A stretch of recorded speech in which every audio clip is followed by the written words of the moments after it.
오늘은 종료 주일입니다. 예수님께서 예루살렘 성에 입성하신 날인데 예수님이 이 땅에 우연히 오신 것이 아니죠. 그렇죠? 예수님은 신적 작정에 의해서 하나님의 계획과 하나님의 섭리와 하나님의 뜻에 의해서 이 땅에 오신 거예요. 우연히 오신 게 아닙니다. 예수님께서 예루살렘 성에 입성을 하시게 되죠. 그 입성하신 목적은 십자가를 지시기 위해서 입성을 하는 겁니다. 예수님께서 예루살렘 성에 입성하실 때 많은 백성들이 환호했습니다. 왜냐하면 그들은 예수님을 정치적인 해방자로 믿었기 때문에 그래요. 그러나 그들의 바램과 다르게 예수님께서 허망하게 십자가에 못 박혀 돌아가셨습니다. 그래서 세상은 십자가는 패배의 상징이다 이렇게 말합니다. 그런데 성경은 십자가는 승리의 상징이라 이렇게 선언을 합니다. 여러분 생각은 어느 쪽인가요? 십자가는 패배예요? 승리예요? 십자가는 우리 입장에서 보면 승리거든요. 그런데 세상은 죽었으니까 패배 아니냐? 그거 어떻게 승리냐? 이렇게 이야기를 합니다. 그러니까 십자가를 패배라고 생각하는 사람은 세상적인 관점을 가지고 이해하는 사람이고 십자가를 승리라고 생각하는 그런 관점을 가진 사람은 바로 영적인 관점과 하늘의 소망을 가진 사람들이에요.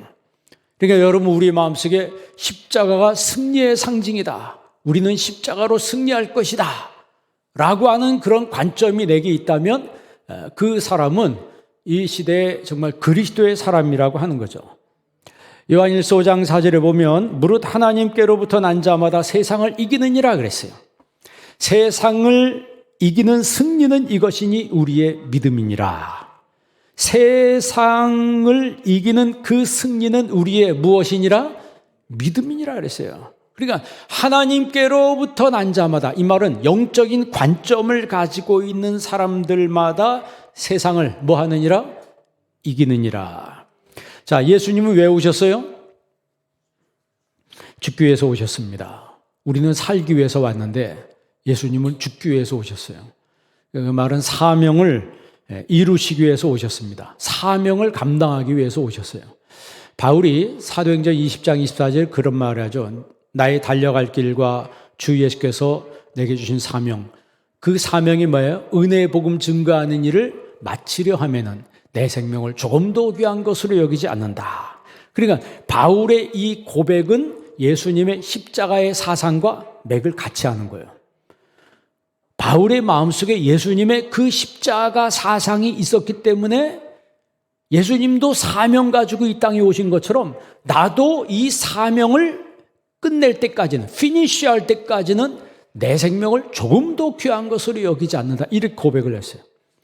오늘 말씀 제목이 비아 돌로로사죠. 라틴어인데 비아란 말은 길이란 뜻이고 돌로로사란 말은 고통, 슬픔이란 뜻이에요.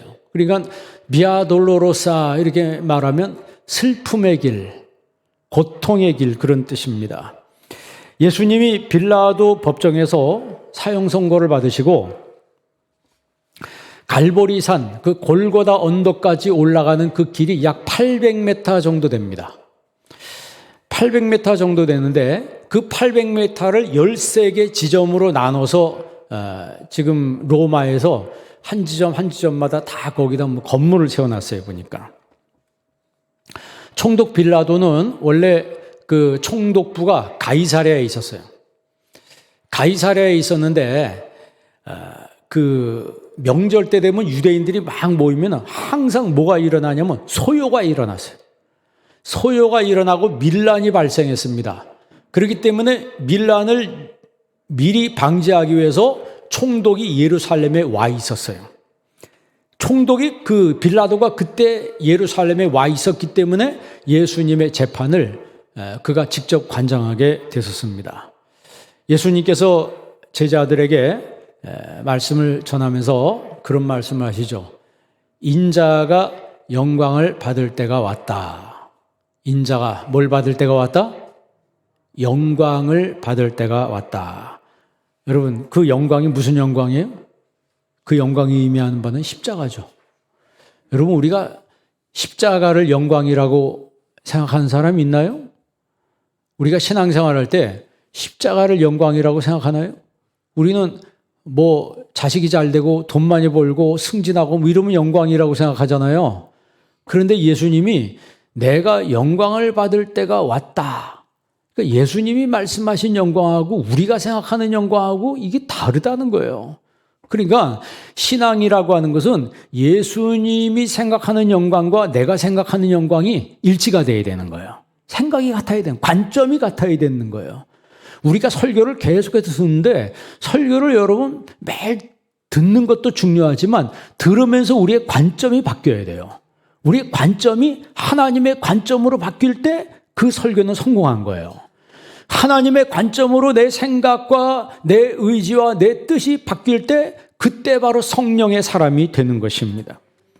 그러니까 예수님은 비아 돌로로사의 그 길을 주님이 나에게, 하나님이 나에게 허락하셨다면 사람을, 생명을 살리는 것이, 아버지의 뜻을 이루는 것이 바로 비아 돌로로사의 길이라고 한다면 나는 그 길을 가겠습니다. 그거죠.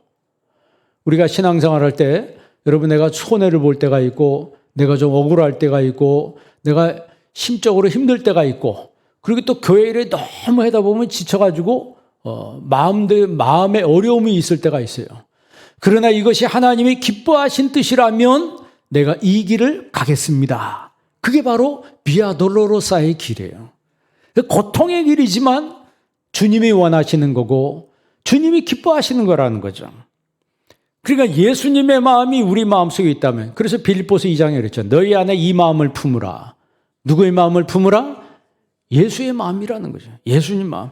그러니까 기꺼이 십자가의 길을 선택하는 그런 마음. 기꺼이 내가 손해를 보겠다는 그런 마음. 우리가 예수님을 믿을 때 예수님을 잘 내가 이용해서 내가 성공하고 자식이 잘 되고, 여러분 그런 게 목적이라면 그건 신앙이 아니고 미신이죠. 그죠?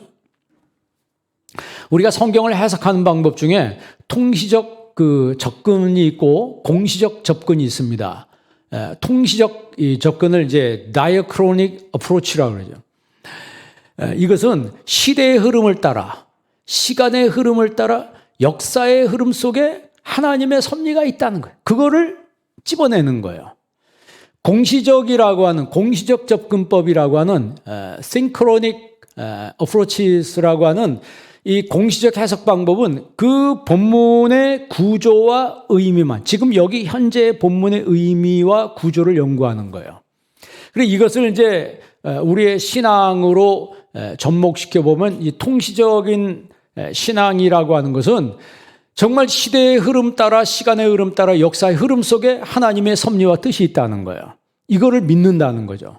그러니까 지금 우리가 코로나19 바이러스라고 하는 이 어려운 시기를 지나고 있는데 한 번도, 그 누구도 한 번도 이렇게 큰 어려움을 겪어보지 못했기 때문에 신앙적으로 막 혼란을 겪는 분들이 많습니다. 그렇잖아요. 매일 여기 와 예배드리다가 교회 나오지도 못하고 집에서 영상으로 요만한 핸드폰 보고 예배드리니 이게 뭐 예배야 뭐야. 예배드리는데 갑자기 따로 전화가 와요. 그러면 그냥 영상 확 꺼져버리고 그거 받아야 돼 말아야 돼. 그러다 갑자기 뭐 화장실 가고 싶은 마음이 생기고 뭐 갑자기, 그렇지 않아도 여기 와서 예배드리는 것도 집중하기가 쉽지 않은데 혼자 여러분 거기서 예배드리는데 그거야말로 진짜 하나님과 독대하는 시간이죠. 그렇지 않겠어요? 아무도 안 보는데 나 혼자 거기서 예배를 드리고 있는 거예요. 요즘 방이 많으니까 다 혼자 들어가서 방방마다 들어가서 따로 드린다고 그러대. 가족들이 모여서 예배 드리는 집도 있지만 자녀들이 다 방방마다 들어가서 따로 한다는 거예요. 뭐 저는 어떻게 했는지 모르겠어요. 그러나 중요한 것은 여기서 우리가 뭉뚱그려서 다 같이 모여서 예배 드리는 이 시간에는 우리가 여기 숨어 있을 수 있어요. 많은 군중 속에 내가 숨어 있어요. 그죠? 그런데 여러분 집에서 예배드린 여러분들은 그거는 숨어 있는 게 아니에요. 왜? 하나님과 그 시간 여러분 혼자 독대하는 시간이에요. 그렇다면 그 시간에 내가 흐트러짐이 없이 하나님을 신령과 진정으로, 영과 진리로 성령 안에서 진리 안에서 예배할 수 있는가? 예배할 수 있는가? 그리고 이 어려운 시기를 지내는데 여기에도 하나님의 뜻과 섭리가 있을 것이다 라고 생각하면서 오히려 이 예배당에 못 나오지만 내 신앙이 이럴 때일수록 더 다잡고 내 신앙이 이럴 때일수록 더 단단하게 다져져야 된다라고 스스로를 다짐하고 스스로를 더 영적으로 자기를 달구고 성령 충만하기 위해서 말씀과 기도로 자기 자신을 연단하는 그런 사람이라면 그 사람은 통시적 신앙을 가진 사람이에요. 공시적 신앙은 지금만 보는 거라 그러세요. 그러니까 하나님 살아계시면 왜 전염병이 퍼져야 되냐? 하나님 살아계시면 왜 내가 이런 거 걸려야 되냐? 하나님 살아계시는데 왜 이런 다른 사람이 이런 어려움을 겪어야 되냐? 이 신앙이 좀 어려서 그렇죠. 그러니까 하나님은 나에게 이런 일을 나한테 줘서는 안 되고, 하나님 나에게 좋은 것만 줘야 되고, 하나님 나에게 무조건 잘 되게만 해야 되고, 어린애들 신앙이 그러잖아요. 모든 환경이 좋으면 웃지만 환경이 조금만 어려워지면 애들이 인상 찡그리고 그러는 게 어린이들 아니에요? 그런데 바울이 그런 말을 하잖아요. 현재의 고난은 장차 나타날 영광과 좋게 비교할 수 없다. 그 말은 어디에다 비중을 더 크게 둔 거예요? 장차 나타날 영광에다 더 큰 비중을 둔 거예요. 그러니까 우리가 통시적 신앙을 가지면 현재의 어려움과 현재 슬픔 속에 예수님께서 비아 돌로로사라고 하는 그 고통의 그 길을 올라가지만 그것은 더 이상 예수님에게 고통이 아니었다는 거예요. 지금 우리가 육신적으로 힘든 시간을 보내고 있지만 지금 어디서 진짜 우리가 누구한테 감염될지 어떻게 알아요? 이게 앱을 통해서 다 추적한다고 그러지만 여러분 뭐 어저께도 보니까 저 서울의 여의도에 그냥 그 어떤 신문에 보니까 여의도에 벚꽃놀이 하는데 사람들이 꽉 밀집해가지고 그냥 촘촘하게 그 밤에 벚꽃놀이를 즐기고 있더라는 거예요. 그럼 왜 그 사람들이 2m씩 안 떨어져요? 행정기관에 거기 쫓아가가지고 경찰들이 쫓아가서 2m씩 다 떨어지라고 얘기해야죠. 왜 교회만 와가지고 어느 교회는 뭐 그냥 한 대대가 와가지고 그냥 거기 진치고 앉아가지고 무슨 뭐 벌금을 물리게 한다는데 뭐 그런 뭐 300만 원씩 벌금을 물리게 한다는 거예요. 여러분 우리가 그 세상에서 하는 것에 여러분들이 정말 동요되지 않기를 바랍니다. 정말 동요되면 안 돼요. 그러니까 그런 것 때문에 교회가 핍박을 받을 수 있어요. 왜? 역사 속에서 교회는 계속해서 핍박과 박해를 받으면서 성장을 해왔습니다. 그러나 우리가 이제는 그런 것을 통해서 이제 가만히 있으면 안 되는 이유가 뭐냐면 그 핍박과 박해를 받을 시기에 교회는 하는 일이 기도하고 성경 보는 일밖에 없었어요. 예배 드리는 것밖에 없었어요. 숨어서. 그러나 지금은 전 세계 선교사님들 보내고 하나님의 일을 많이 하고 있어요. 그러니까 인프라를 많이 깔아놨는데 지금 이런 상황에서 교회를 박해하면 모든 선교지 일들이 다 힘들어지는 거예요. 그렇지 않아도 지금 선교지에서 너무 힘들다고 그래요. 그러면 나중에 하나님의 선교 사역이 다 무너지게 되는 거예요. 지금 교회를 이런 식으로 계속해서 옥죄어오고 그렇지 않아도 이전부터 계속해서 교회에 대해서 안 좋게 계속 방송에서 내보내잖아요. 여러분 우리가 거시적인 신앙을 가져야 합니다.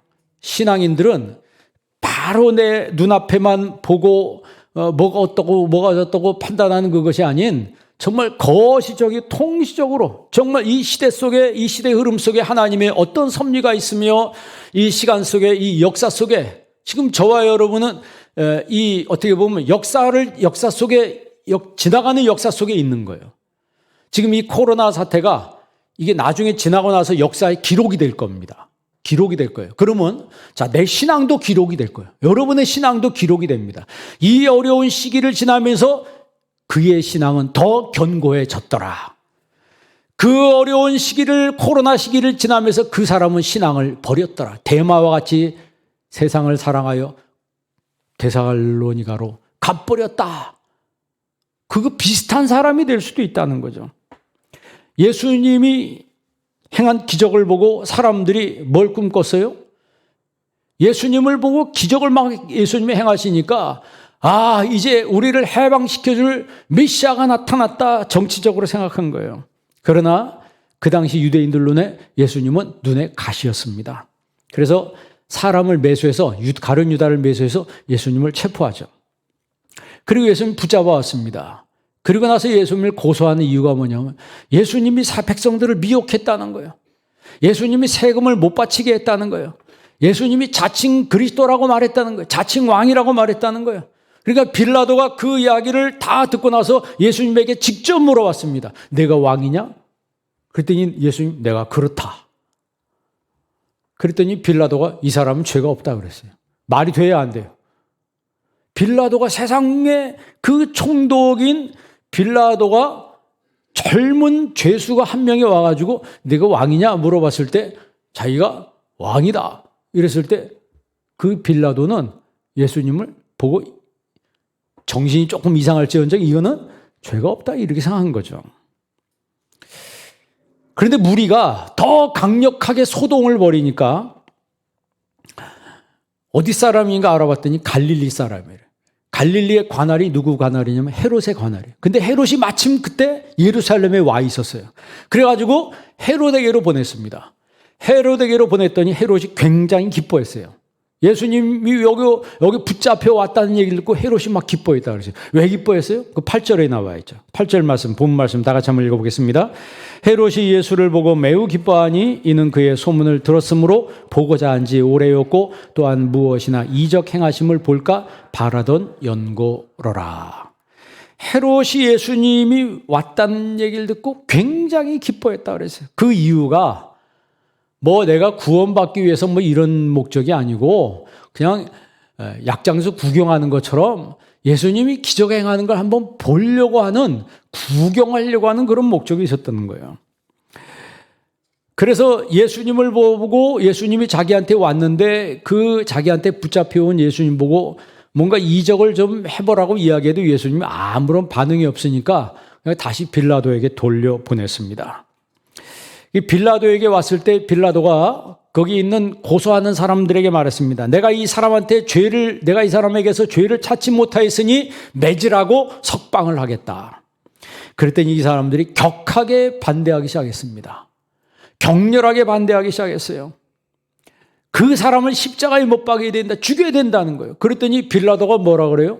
그러면 내가 너희들이 이 사람의 무죄한 피를 받겠느냐라고 했더니 그들이 받겠다는 거예요. 한술 더 떠가지고 그 사람의 피를 우리와 우리 자손에게 돌리소서 그랬어요. 아, 이게 무서운 얘기입니다. 무서운 얘기예요. 실제로요, 그 말대로 40년 후에 예루살렘이 완전히 멸망합니다.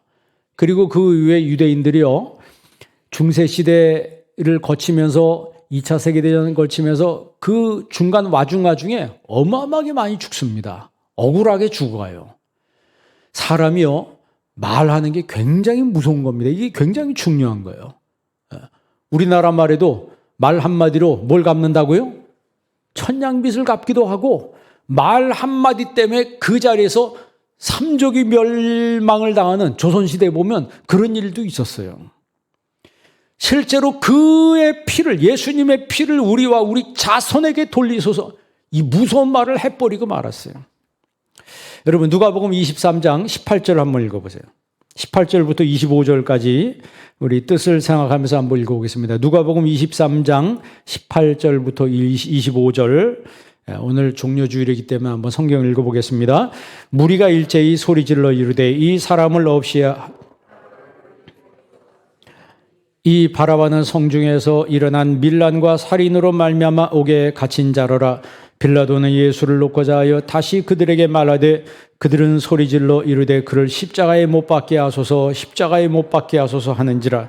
빌라도가 세 번째 말하되 이 사람이 무슨 악한 일을 하였느냐? 나는 그에게서 죽일 죄를 찾지 못하였나니 때려서 놓겠노라 하니 그들이 큰 소리로 채척하여 십자가에 못 박기를 구하니 그들의 소리가 이긴지라. 이에 빌라도가 그들의 구한 대로 하기를 언도하고 그들이 요구하는 자 곧 밀란과 살인으로 말미암아 옥에 갇힌 자를 놓아주고 예수는 넘겨주어 그들의 뜻대로 하게 하니라. 아멘. 예수님을 십자가에 못 박으라고 괭을 지르기 시작했습니다. 여러분, 우리가 볼 때는요, 어떤 때는 역사가 항상 의로운 편으로 가는 게 아닙니다. 한편에서는, 한쪽에서는 불의가 승리할 때가 많아요. 불의가 승리할 때도 많고 거짓이 승리할 때도 많습니다.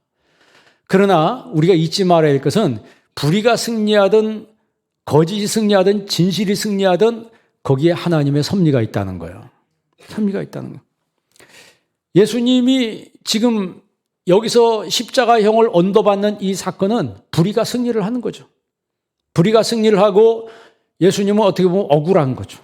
인간적으로 보면 억울한 거예요. 그리고 예수님께서 그 빌라도에게 사형 선고를 언도받고 이제 매를 맞고 가시면류관을 쓰고 십자가를 지시고 비아돌로로사의 길을 가는 거예요. 그 비아돌로로사의 끝 지점이 바로 골고다입니다. 골고다예요. 그 첫 번째 지점이 800m의 비아돌로로사의 길의 첫 번째 지점이 바로 빌라도 법정이죠.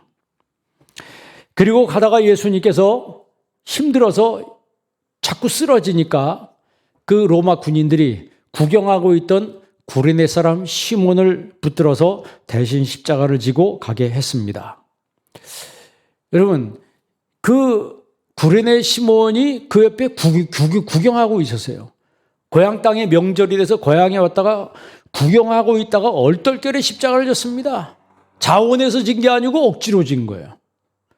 그러나 억지로 졌어도 그 구레네 사람 시몬의 두 아들인데 알렉산더 루포리스.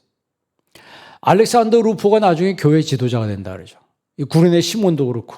그래서 바울이 그 루포의 어머니는 내 어머니라고 고백하잖아요. 그러니까 구레네 사람 시몬의 그 부인, 아내를 가리켜서 사도 바울이 그분은 내 어머니다. 이렇게 말했다는 것은 이 사람들이 예수님이 지시는 그 십자가를 대신 지고 골고다까지 올라가서 그 십자가 지는 광경을 보면서 엄청난 충격을 받은 거예요. 그 충격은 영적인 쇼킹한 그 장면을 보면서 이 사람들의 심령의 변화가 일어난 거죠. 심령의 변화가 일어난 거예요. 억지로 진 거예요. 여러분, 십자가를 지는 것을 슬프게 생각하고 억울하게 생각하는 사람이 있어요? 그건 신앙이 아닙니다. 여러분, 교회 생활하면 신앙생활하면서 봉사하고 내가 섬기는 것을 슬프게 생각하는 사람이 있나요? 내가 교회 다니면서 신앙생활하면서 내가 교회 봉사하고 내가 이러저러 섬기는 거 있어요. 이런 거 슬픈 건가요? 구레네 시몬이 십자가를 진 것은 자원해서 진 게 아니에요. 그러니까 우리가 십자가를 질 때 막 성령 충만할 때는 자원해서 내가 하겠습니다. 뭐 이렇게도 하지만 어떤 때는 하고 싶지 않은데 그럴 때 있어요, 없어요? 하고 싶지 않다. 가고 싶지 않다. 교회도 뭐 하고 싶지 않다? 가고 싶지 않다. 이건 내가 하고 싶지 않다. 이건 드리고 싶지 않다. 뭐 이런 생각이 들 때가 있어요. 그래도 해야 된다는 거예요. 그래도 할 때 그 사람에게 구레네 시몬과 같은 은혜가 임하게 되는 것입니다. 그리고 또 예수님께서 비아돌로로사의 길을 가다가 예수님을 울면서 따라오는 많은 여인들이 있었습니다. 그 여인들을 보면서 예수님 뭐라고 말씀하세요? 나를 위해서 울지 말고 너희와 너희 자녀를 위해 울라. 28절에 나와 있죠. 28절. 오늘 본 말씀 28절 다 같이 읽습니다. 예수께서 돌이켜 그들을 향하여 이르시되 예루살렘의 딸들아 나를 위하여 울지 말고 너희와 너희 자녀를 위하여 울라. 아멘. 예수님께서 오히려 축복하시는 거예요. 나 위해서 울지 말고 너희와 너희 자녀를 위해서 울라. 그러면 진짜 우리가 이때 정말 기도해야 돼. 예수님을 따르는 사람이 기도해야 될 것은 예수님의 영광을 위해서 기도해야 되지만 우리와 우리 자녀들을 위해서 기도해야 된다는 거예요. 그리고 예수님께서 골고다 언덕에 올라가셔서 거기서 십자가에 매달리십니다. 십자가에 매달리는데 그 두 명의 사형수가 강도가 같이 예수님과 십자가에 매달리는데 한쪽 강도는 예수님을 막 신란을 하고 한쪽 강도는 예수님을 시인을 하죠. 주님 당신의 나라 임할 때 누굴 기억하소서? 나를 기억하소서. 여러분 42절 43절 보세요. 오늘 본 말씀 42절 43절 다 같이 한번 읽습니다. 이르되 예수여 당신의 나라에 임하실 때 나를 기억하소서 하니 예수께서 이르시되 내가 진실로 내게 이르노니 오늘 내가 나와 함께 낙원에 있으리라 하시니라. 아멘. 여러분 예수님이 이 땅에 오셔서 구원의 사역을 이룬 다음에 첫 번째 구원의 축복을 받은 사람이 누군 줄 아세요? 제일 먼저 구원의 축복을 받은 사람, 제일 먼저 낙원 가는 축복을 받은 사람, 강도죠. 그죠? 십자가상의 강도가 제일 먼저 천국 가는 축복을 받았어요. 너무 아이러니하지 않아요? 그죠? 우리는 그 사람의 죄진 거 보면 살인했다, 죄졌다, 막 그렇게 얘기하는데 뭐 이렇게 감옥 가서 이렇게 보면은 거기 있는 사람이나 우리나 똑같습니다. 뭐 살인자들 보면 그 사람이 어떤 마음으로 그렇게 했지만 하나님 보실 때 우리 볼 때는 막 흉악범이다 그러는데 하나님 보실 때는 다르게 볼 수도 있어요. 오히려 우리가 마음으로 더 많은 죄를 지을 수도 있습니다. 나는 깨끗한 척하지만 더 많은 죄를 질 수도 있어요. 오히려 한 번 크게 죄를 졌기 때문에 그 크게 한 번 지은 죄, 그 죄 때문에 평생을 고통 속에 살아가면서 힘들어하고 고통스러워하는 그런 사람이 있는 반면에 우리는 겉으로는 죄 안 진 척하고 있지만 마음으로 죄를 계속해서 끊임없이 수십 년 동안 죄를 짓고 살면 천국 가보면 만약 하나님 앞에 갔으면 누구 죄가 더 많을 것 같아요? 그거 한번 생각해 봐야 되는 거예요. 예수님께서 용서하시죠. 34절 한번 읽어볼래요? 34절 다 같이 한번 읽습니다. 이에 예수께서 이르시되 아버지 저들을 사하여 주옵소서 자기들이 하는 것을 알지 못함이니이다 하시더라. 그들이 그의 옷을 나눠 제비 뽑을세. 예수님께서 십자가에 달리시면서까지 용서하셨어요. 그러니까 여러분 그 십자가에는 상급이 있어요. 상급. 그 히브리서 11장 26절에 보면 화면에 한번 보시기 바랍니다. 히브리서 11장 26절 한번 다 같이 한번 읽습니다. 그리스도를 위하여 받는 수모를 애굽의 모든 보화보다 더 큰 재물로 여겼으니 이는 상 주심을 바라봄이라. 모세가 이스라엘 백성들을 광야 생활에서 40년 동안 이끈 것을 십자가로 표현하고 있는 거예요. 그러니까 이 모든 것을 감당한 것은 뭐가 있음을 바라봄이라? 상이 있음을 바라봄이라 그랬어요. 히브리서 12장에 보면은 2절 보시기 바랍니다. 히브리서 12장 2절 다 같이 한번 읽습니다. 믿음의 주요 또 온전하게 하시는 이인 예수를 바라보자. 그는 그 앞에 있는 기쁨을 위하여 십자가를 참으사 부끄러움을 게이하지 아니하시더니 하나님 보좌 우편에 앉으셨느니라. 아멘. 뭘 참으사? 십자가를 참으사. 왜 십자가를 참았다고요? 이게 제가 굉장히 많이 했던 얘기인데 그 앞에 있는 뭐를 위하여? 기쁨을 위하여. 통시적 신앙이라고 하는 것은 전체 흐름을 보기 때문에 지금 현재만 보지 않는다는 거예요. 지금 현재는 고통이고 괴로움이지만 예수님께서 십자가를 지시는 그 이유는 뭘 위하여? 그 앞에 있는 기쁨을 위하여. 그 기쁨이 뭐예요? 하나님 보좌 우편에 앉는 그 기쁨을 위하여 십자가를 참았다 그랬어요. 그러니까 여러분 이 어려운 시절을 잘 인내하며 참아내시기를 바랍니다. 내 십자가를 지고 묵묵하게 예수님을 따르는 제자가 되어야 된다는 거예요. 그러니까 우리가 평생 하나님을 믿으며 예수님을 믿는 삶을 사는데 우리의 목적은 어디 가는 거예요? 어떻게 보면 천국 가는 거예요. 믿음의 결국 곧 영혼의 구원을 받음이라 그랬잖아요. 그러나 천국 가는 것도 중요하지만 지금 이 내가 살아있으면서 복음으로 말씀으로 사는 게 중요하다는 거죠. 강도가 평생 죄된 삶을 살았습니다. 그런데 예수님께서 그 강도가 예수님 믿는 거 그거 하나 보고 그를 천국으로 데리고 가셨어요. 예수님께서. 그래 똑같이 저와 여러분도 주님이 저와 여러분에게 보시는 건 뭐예요? 하나. 뭐만 보신다? 믿음만 보신다는 거예요. 믿음만 보신다는 거예요. 그러니까 여러분 믿음으로 천국 가는 성도가 되기를 바랍니다. 믿음으로. 그리고 예수님께서 우리가 이렇게 믿음으로 천국 갈 수 있는 그 이유가 뭐냐면 예수님이 내 죄를 용서해 주셨다는 거예요. 내 죄를 용서해 주셨다. 그래서 이 종려주의를 지나면서 우리도 서로 용서하는 삶을 살아야 된다. 그 독일의 화가 중에 슈테른베르크라고 하는 사람의 그 에케이 호모라고 하는 그런 이야기가 있습니다. 이 사람을 보라라고 하는 그림에 나와 있는데 이 에케이 호모, 이 사람을 보라라고 하는 이 그림은 독일의 유명한 화가 슈테른베르크라는 사람이 그린 그림이에요. 근데 이 사람이 원래 화가인데 뭘 그리던 사람이냐면 누드화를 그리던 사람이에요. 돈벌이로 누드화를 그리는데 어떤 자매를 불러놓고 그리는데 교회에서 또 뭐가 주문이 오냐면 예수님 상을 그려달라고 주문이 오면 그것도 그리고 누드화도 그리고 십자가도 그리고 좀 이상하지 않아요? 그래 이제 교회에서 그려달라고 하니까 돈을 받고 십자가상 그려가지고 저 옆에다가 놨는데 또 이제 누드화를 그리고 있는데 그 모델이 된 여인이 그리는 걸 보고 있다가 십자가상을 보게 돼. 예수님 상을 보게 됐어요. 저게 뭐냐고 그랬더니 예수님이 자기가 이 슈테른베르크가 그렇게 얘기합니다. 저거는 예수님이 우리 만민의 죄를 대속하기 위해서 십자가를 지신 그림이야.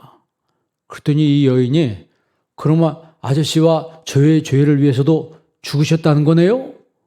그랬더니 그렇지. 근데 그렇지 하고 나서 자기가 생각하고 자기가 말하고도 굉장히 부끄럽다는 거예요. 그 전까지는 하나 마음에 가책도 없이 십자가도 그리고 누드도 그리고 마음에 가책이 하나도 없었어요. 왜? 돈벌이를 하는 거니까. 그런데 그 여인의 한마디에 이 사람이 슈테른베르크의 마음이 갑자기 막 가책이 밀려오더니 그림을 못 그리겠다는 거예요. 그 누드화를 못 그리고 중간에 그만뒀습니다. 그리고 나서 밤에 잠이 안 오는데 성령께서 그를 회개를 시키는 거예요. 회개를 시키는데 예수님의 십자가의 고통과 그 십자가의 죽음에 대해서 성령께서 그를 깨닫게 하시는 거예요. 그리고 나서 그 사람이 회개를 합니다. 그 회개하고 나서 그린 그림이 바로 이 에케호모라고 하는 이 사람을 보라라고 하는 그림이에요. 이 그림을 보고서 많은 사람들이 변화받고 감동을 받습니다. 특별히 프랜시스 리들리 해버갈이라고 하는 그 자매는 그 찬송가 311장 있잖아요. 내 너를 위하여 몸 버려 피 흘려 그 찬송을 작사 작곡을 하게 됩니다. 진젠돌프 백작이라고 하는 사람은 이 그림을 보고 이 그림 앞에 엎드려서 눈물을 흘리면서 참회를 하는 그런 역사가 일어났어요. 무슨 얘기냐면 한 사람이 변화되면 이게 연쇄 반응이 일어난다는 거죠. 한 사람이 회개하고 변화되면 연쇄 반응이 일어나서 주변에 있는 사람들이 역사를 일으키는 거예요. 비아 돌로로사의 그 십자가의 길은 나를 바꾸는 능력이 있어요. 이 비아 돌로로사의 그 십자가는 내 죄를 깨닫게 하는 능력, 나를 돌이키게 하는 그런 능력이 있다는 거예요. 여러분, 예수님이 베드로를 부르실 때 베드로가 고기를 많이 처음엔 잡지 못하다가 깊은 곳에 그물을 내리라 그랬더니 깊은 곳에 그물을 내려서 고기를 많이 잡았어요. 그랬더니 베드로가 예수님 앞에 무릎 꿇고 주여 나는 죄인입니다. 나를 떠나소서 이런 고백을 합니다. 그건 뭔 얘기냐면 베드로가 예수님을 만나고 나서 그 짧은 만남이지만 예수님 말씀을 통해서 엄청난 영적인 변화가 있었다는 거죠. 고기를 많이 잡은 거는 뭘 많이 버는 거예요? 돈을 많이 버는 건데 주님 돈 많이 벌게 해주셔서 감사합니다. 물질의 복을 주셔서 감사합니다. 이렇게 고백하지 아니하고 주님 나는 죄인입니다. 이렇게 고백했어요. 주님 나는 죄인입니다. 이렇게 고백했다고. 여러분 삶이 잘 될 때, 여러분 삶이 형통할 때 주님 나는 죄인입니다. 고백할 수 있는 그런 영적인 은혜가 여러분에게 있기를 바랍니다. 그러나 예수님이 걸어가신 이 비아돌로로사의 길은 십자가의 죽음으로 끝난 것이 아니고 우리의 죄를 구원하고 우리에게 영생을 주신 하나님의 축복이 우리에게 왔다는 것이죠. 왔다는 거예요. 그럼 십자가가 의미하는 그 바가 뭐예요? 그 십자가는 보통 이제 시간이 많이 지났는데 세 가지. 첫째는 공의의 십자가라는 거죠. 무슨 십자가요? 공의의 십자가. 누군가는 그 죄에 대한 형벌을 받아야 된다는 거예요. 그러니까 내가 죄를 졌으니까 누가 형벌을 받아야 돼요? 내가 형벌을 받아야 되는 거예요. 왜? 로마서 3장 10절에 의인은 없나니 하나도 없다 그랬습니다. 우리의 죄를 씻는 방법은 예수님의 보혈밖에 없어요. 예수님 보혈밖에 없어요. 우리가 찬송에 그 찬송 있잖아요. 나의 죄를 씻기는 누구의 피밖에? 예수의 피밖에 없네. 나를 정케 하기도 누구의 피? 예수의 피밖에 없네. 예수의 피밖에 없네. 여러분 목욕탕 물로 죄를 씻을 수 있어요? 의사의 메스로 내 죄를 잘라낼 수 있어요? 페인트로 여러분 우리의 죄를 가릴 수가 있습니까? 우리의 죄를 씻는 것은 오직 예수님의 피밖에 없는 거예요. 예수님 피밖에 없는 거예요. 그래서 내가 죄인인 것을 고백하고 예수님 믿을 때 주님께서 하나님의 의로 우리를 인쳐주시고 하나님 자녀가 되게 하신다는 거예요. 두 번째가 대속의 십자가예요. 대속의 십자가. 예수님께서 왜 찔리셨어요? 내 허물 때문에. 예수님께서 왜 상하셨어요? 내 죄 때문에. 예수님이 왜 징계를 받으세요? 나한테 평화를 주시려고. 예수님이 왜 채찍에 맞으셨어요? 나를 낫게 하시려고. 그래서 예수님께서 이 땅에 오신 거예요. 그러니까 비아 돌로로사의 길은 슬픔의 길이요 고난의 길이지만 만시창이가 돼서 50km가 넘는 그 십자가를 지면서 골고다 언덕으로 올라가는 그 고통의 길, 슬픔의 길이지만 그 길이 바로 나를 살리신 길이었다는 거죠. 우리가 토리노 성이라고 여러분 그 이탈리아에 보관되어 있는 예수님의 시신을 쌌던 수위가 있어요. 그걸 토리노 성이라고 말하는데 화면에 보이는 게 이제 토리노 성입니다. 이게 100년에 딱 4번만 이렇게 사람들한테 보여준다고 그래요. 그런데 이거를 이제 과학자들이 조사를 하니까 실제로 예수님이 그 머리에 상처가 나 있고 찔려서 피 흘린 자국이 있고 코가 부러져 있고 볼이 부어 있고 눈꺼풀이 찢어져 있고 피 흘린 자국, 허리에 창 자국, 손에 못 자국이 그대로 다 있더라는 거예요.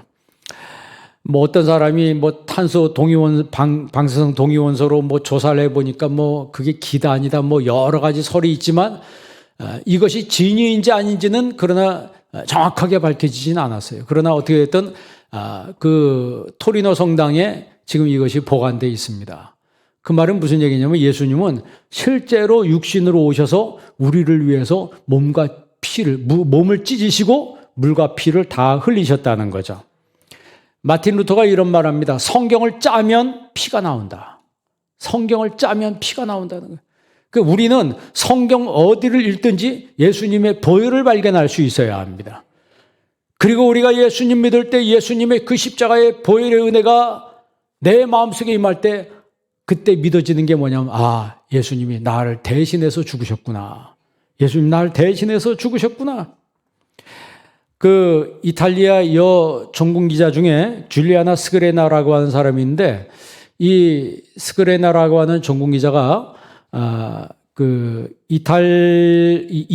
이라크 전쟁 때 이라크의 그 비밀 그 전공 기자로 취재하기 위해서 들어갔습니다. 그래서 이라크 전쟁을 취재하다가 이 여인이 그 이라크의 무장 단체에 납치가 됩니다. 그래서 이탈리아에서 이 여인을 구출하기 위해서 정부 요원을 보내서 비밀리에 협상을 했어요. 협상을 해서 마침내 극적으로 타결이 돼서 2005년 3월 4일 저녁 8시 55분에 이 여인을 풀어줬습니다. 그러니까 급하게 이 스그레나라고 하는 줄리아나 스그레나라고 하는 이 여인을 그 이탈리아의 비밀 요원들이 데리고 급하게 이라크 바그다드 공항으로 쏜살같이 달려갔어요. 왜냐하면 거기서 빨리 마음 바뀌기 전에 빨리 태우고 본국으로 돌아가야 되니까. 그런데 그 바그다드 공항을 누가 지키고 있었냐면 미군이 지키고 있었어요. 미군이 지키고 있는데 저쪽에서 차 한 대가 막 달려오는데 수신호를 보냈습니다. 막 헤드라이트로 막 비추면서 멈추라는 시신호를 보냈는데 멈추지 않았어요. 공포탄을 쐈습니다. 그런데도 차가 멈추지 않았어요. 그래서 결국 미군이 그 차를 향해서 총을 쏴대기 시작했습니다. 총을 막 쏠 때 그 니콜라 칼라파리라고 하는 비밀 요원이 그 줄리아나 스그레나라고 하는 이 기자를, 이분이 그때 50대가 넘었다 그러죠. 사진에 보면 나이가 좀 들었잖아요. 이분을 온몸으로 감쌌대요. 그래서 결국 그 비밀 요원은 죽고 이 여기자는 살았습니다. 이분이 기자회견을 할 때 무슨 얘기를 하냐면, 나는 그의 거룩한 죽음을 온몸으로 느꼈습니다. 총알이 그의 등에 수없이 박힐 때 나는 그것을 온몸으로 느꼈습니다. 이분이 나를 위해서 죽는구나. 이분이 나를 위해서 죽는구나. 미군이 총을 막 쏘대는데 이 사람이 여기자를 살리기 위해서 자기 몸을 거기 덮친 거예요. 이분이 죽음으로 내가 사는구나 라는 걸 느꼈다는 거예요. 내가 이 느낌을 어떻게 지울 수 있겠어요?